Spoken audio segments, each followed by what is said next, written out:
Welcome to Lead Up Podcast. I'm Mike Harbour, your host. This is episode 442. Today, we're going to be talking about fearless leadership and embracing challenges that inspire courage. So I'm really excited that you've joined me today. If you're a returning listener, thanks for continuing to trust the Lead Up Podcast. And our message is to help you lead and just be a lead in all levels of leadership to help you quit losing talent and create teams that thrive. So today we're talking about something every leader faces, but often avoids talking about, and it's fear. Yeah, none of us like that word. And I'm not a believer in fearless leadership. We'll talk about that a little bit as we go, but I want to give you 3 steps you can take to overcome this fear and be elite in all of your leadership. Now, I know what you might be thinking. You may be saying, Mike, leadership and fear, those words don't seem to belong together. But here's the truth. Fear is a natural part of leading. It shows up when we are faced with tough decisions, uncertain outcomes, and when we're stepping into uncharted territory. So we're going to talk about those things today and help you overcome that and move forward in your leadership. I can tell you without a doubt, I've worked with thousands of people, thousands of leaders, I've coached hundreds of leaders in that director level, all the way up to the C-suite.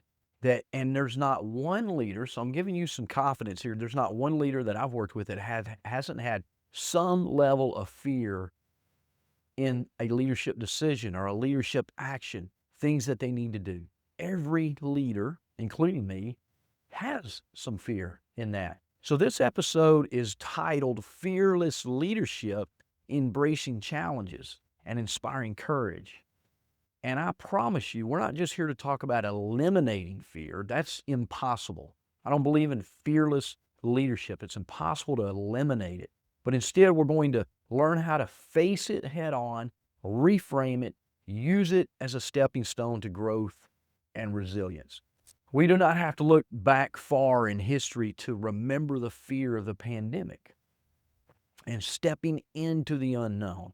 As those first few weeks began, there were so many things that none of us knew, and we could only believe what we were hearing from others at the time. So as my wife and I would shop, we would literally empty our car out in the garage of the groceries, and we would wipe down every single item before bringing it into the house to protect our kids, because we didn't know what we didn't know, and we could only go and lead from the information that we had at the time. I'm sure you remember those days as well. There were many things we had to adapt in our leadership and our communication to deal with those challenges and the unknown and all the uncertainty. But as we learned more, we adjusted. But the key is not to create more fear, but to inspire hope for others around you. What the elite leaders did during this time was, instead of succumbing to the chaos around them, they rallied their team. They leaned into communication and vulnerability and turned what could have been a disaster into defining moments of exceptional leadership. And there's all kinds of stories that you can see, the leaders that did great during that time and ones who didn't. So that reminder sets the stage for today's conversation. And we'll discuss how you can reframe fear as an opportunity for you in your leadership, the role of vulnerability in your leadership, and inspire courage and strategies to help you lead and empower your team to operate fearlessly, or through fear, as I would say. Get ready to take some notes. As I always say, grab a pen, grab some paper. Let's step into this, and I want you to learn, okay? Because what I'm going to challenge you to do at the end of this is get in a conversation with leaders around you and say, hey, I want to grow in this area. Can you help me do that? That's the greatest way to move yourself forward. Look, we have all kinds of challenges in the world today. Just because the pandemic is no longer a daily topic, we still have challenges in our leadership. I've been saying this for weeks, months and months, maybe even years. We have a workforce crisis. We have a baby boomer crisis. Those retirements are coming. We're a shortage of nurses and doctors in the healthcare industry, and shortage of just people that are motivated and passionate to come to work and do a great job. And again, not to create fear, but to help you understand you've got to prepare yourself for these things, and then reframe the fear as an opportunity for growth. That's step number one. Reframe those things that may be challenges, that may create fear for you as a leader, as an opportunity for growth. Fear can either paralyze us or propel us forward. What separates elite leaders from the rest is their mindset. They don't avoid fear, they reframe it. I'm a believer that mindset is 90% of your leadership. Yes, you got to have some skills. There's about 10% skill, but there's lots of people that have the skill. They've got education, they go to school, they've got all these credentials behind their name, but they're so fearful they can't step into leadership. So their mindset prevents them from being elite, from doing great things. And they react maybe negatively and create more chaos and more fear. Give you an example from my own life. When we think about fear can either paralyze us or propel us. I had a dream. I left the active duty military in 1998. I had a dream then to do what I do today, but I didn't take action toward that dream until 2006, really 2011, because I did start my own business in 2006, but I didn't start with speaking and training and coaching and developing people like I'm doing today full time. I really set on that dream for 15 plus years, leaving and then putting it on the shelf because I had fear and it just paralyzed me. I didn't feel like I was good enough to speak to others, and yet now I record a podcast every single week that's listened to by thousands of people across the globe. I speak to large audiences. I work with 10, 20, 30, 40, 50 leaders at a time with the organizations that we're working with, standing in front of them, speaking and training and coaching them to be better in all that they do. But I had to step through, I had to reframe it as an opportunity for growth, right? I had to step through that fear. What did I need to do to grow forward? So think about it. Fear is a signal. It's telling us something matters. See, what I do today mattered. And that fear was a signal to tell me something mattered. But instead of letting it block us, what if we saw fear as a nudge to grow? That's what it eventually did for me. In my book, Power Principles, if you don't have a copy of that, I'd highly recommend you get it. Love if you get a copy of it. Power Principles. I share this thought: feel fear and do it anyway. Leadership isn't about eliminating fear. It's about moving forward despite it. Look, I love to hike. I love to get in the outdoors. I love to get high. And what I mean by that is highly elevated in the mountains. I love to go to the Rockies of Colorado and get into some places where I can see hundreds of miles. I don't know how far I can see. It seems like hundreds of miles from the mountains to the coast. But here's the thing, I'm deathly afraid of heights. It's not that I'm really afraid of heights. I'm really afraid of falling from them. I'm afraid of falling off of that cliff. And I don't do anything that requires ropes or anything like that, but I want a trail where I can hike up, walk up, and get that view from as high as I can get. And I'm still working on getting to places I want to go. A couple of years ago, my son and I hiked to the bottom of the Grand Canyon. We did something that I was definitely afraid to do because you got to walk down these narrow trails and then walk back up those narrow trails. And again, it's those things that were a nudge to help me grow. And then once you do that, you're like, man, I want more of that. I want to do that again and again. And so I want this episode to challenge you to just get on that trail. It may be narrow. There may be a steep fall if you make a mistake. But don't let that stop you. Let that be a nudge to grow. What do I need to do to learn how to finesse my speaking, my leadership, my communication, my walk, my climb along that journey that I'm wanting to take? I want to give you 3 things that elite leaders do to reframe that fear as an opportunity for growth. Number 1 is a mindset shift. Instead of seeing that fear as failure, view it as feedback. Look, I still hate to fail. And I wanted to be a professional baseball player once in my life. And I would see every time I struck out at the plate, I would see it as a failure. And it killed me. So I would get worse and worse as a batter. But then I had to learn. I had see it as an opportunity to grow. What do I need to do to work on my swing, to work on picking up the pitch a little bit faster, to be more patient at the plate? Instead of seeing it as failure. Same thing with my speaking. How do I get better? It's an opportunity to grow. Failure is feedback, is really what it is. It's feedback for you to get better. What's that fear indicating? Are you stepping into unfamiliar territory? If the answer is yes, it's a sign that growth is around the corner. What do you need to continue to step into that and grow? Mindset shift, number one. Number two, elite leaders do this. They focus on mission.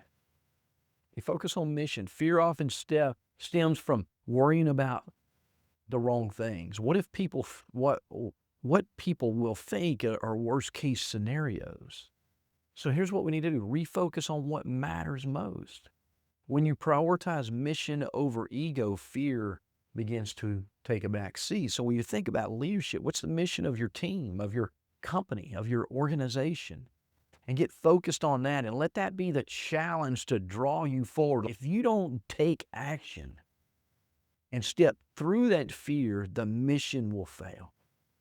And your mission every day as a leader is people, like challenging people, pulling out the best in people, inspiring hope in your people, helping them live to their fullest potential. That's your real job as a leader. And if you let fear hold you back, keep you from stepping forward, the people will fail. The people will stay stuck. The people will remain fearful instead of fearless. They'll follow a leader who steps through that. So focus on mission. What's the mission that can pull you forward as a leader? And then the third step is celebrating courage over perfection. See, so many people get stuck in, I got to do it perfect. No, it's progress over perfection. Look, I've dealt with this so much in my life. I'm a perfectionist. I used to be a perfectionist. Not so much anymore. Overcome that a little bit. Like, I know I'm going to make mistakes. But see, elite leaders aren't perfect. They're proactive. Whether it's pitching an idea or making a tough call, they choose progress over paralysis. Look, you're going to make mistakes every day. Quit trying to hide them. Step through them, learn from them, see it as an opportunity to get a little bit better. I remember speaking with a nurse who stepped into an interim leadership role during unexpected staffing crisis in her organization. And she admitted being terrified at first, but by focusing on solutions and mission and what she was called in there to do, rather than the fear itself, she transformed that department's approach to their scheduling and team morale, building a team that began to function at a very high level. That's what elite leaders do. They step through that fear and do it anyway. So here's a question for you. What's one area in your leadership where fear might be slowing you down right now, might be holding you back? Maybe you've been saying you need to step through that. Look, I've got one I'm dealing with right now. And I'm going to do it. I'm going to step through it. I'm going to work through it. I'm going to build up my resilience by stepping in and through that fear each and every day. So here's your challenge for the week. Write down one fear you're facing. And next to it, list 3 possible positive outcomes if you take action despite the fear. You'll start to see that fear is less a roadblock and more of a bridge to your success. Okay, so we've talked about reframing fear as step number 1. I gave you 3 actions or 3 things you need to work on that. Let's look at step number 2, using vulnerability and authenticity to be an elite leader. Here's the truth. Great leaders aren't fearless. I said that earlier. Being fearless without fear is impossible. So great leaders aren't fearless because they're stoic. And I'm a huge believer in kind of the stoic philosophy, that some of the things that come from that era, that stoic philosophical ideas. I love to study that stuff and aspire to be more stoic in my reactions, my emotional control. That's what I love about stoicism. But there's other things that we need to learn to help us forward. What makes great leaders fearless is their authenticity and their vulnerability. This is where I bring my Christian faith into that. I need to be more authentic. I need to be more vulnerable and trust that it's going to make me stronger. It's not a weakness. It's a strength that connects me, connects you, connects others with each other, connects you with your team. That's why I try to be so authentic, transparent, and vulnerable, even on this podcast, because I want to inspire you to use that as a tool as well. Brene Brown said that she's a thought leader. You may know she's written several books, but she said about vulnerability. Vulnerability sounds like truth and feels like courage. Truth and courage are not always comfortable, but they are never weakness. They're not weaknesses. Truth and courage, vulnerability, they're not weaknesses. They're strengths for you. Here's how this works in leadership. Number one, admitting you don't know everything. You don't have to know everything as a leader. I know many times when we get promoted into leadership roles, we think we got to have it all together. The reality is nobody knows everything. We learn as we go. A vulnerable leader says, I don't have all the answers, but I'm willing to find solutions with you. This fosters trust and collaboration. It brings them into the fold with you to move forward through challenges and chaos and maybe crisis that happen. The second thing we can do is share your own challenges. I've demonstrated some of that today. When appropriate, share your personal stories for overcoming fear with your team. Let them know when you may be fearful and where you need their help to step through this, their ideas. This doesn't just make you a human, it inspires them to also be okay and move forward anyway. And then the third thing is just encouraging open communication, creating an environment where your team feels safe to express concerns, fear, propose new ideas without the fear of judgment, by the way. So a hospital CEO that I'd worked with once faced some backlash for budget cuts. And instead of deflecting blame or avoiding conversations, they hosted town hall meetings and admitted it was a difficult decision and invited this team, the staff, the employees into a brainstorming session to make the transition smoother. The result, the team felt heard, morale improved despite the circumstances, and they all worked on cutting the budget together. Everybody was in it together. So let's look at the third step to be an elite leader and remove fearlessness or remove fear from your leadership. See, your courage as a leader doesn't just impact you, it ripples through your team. Inspiring courage in others is one of the most powerful tools you have as a leader. So the third step is using some strategies to inspire courage with your team. Here's how to do it. Lead effectively. When your team sees you face fear and move forward anyway, they'll follow suit. They'll follow you. I think back to a biblical story about David and Goliath. You probably know that story, whether you're a believer or not. I hope that you are, but whether you are, the story is they had been standing out there and this giant Goliath had been screaming at them for weeks. And no one would step up and fight the giant until David came along. And David, we know the story. David stepped out there and slew the giant with a stone, and then everybody charged ahead. We know the story, right? See, when we leave, when we step through that, David was scared. He's just a little boy, considered back then, not a giant.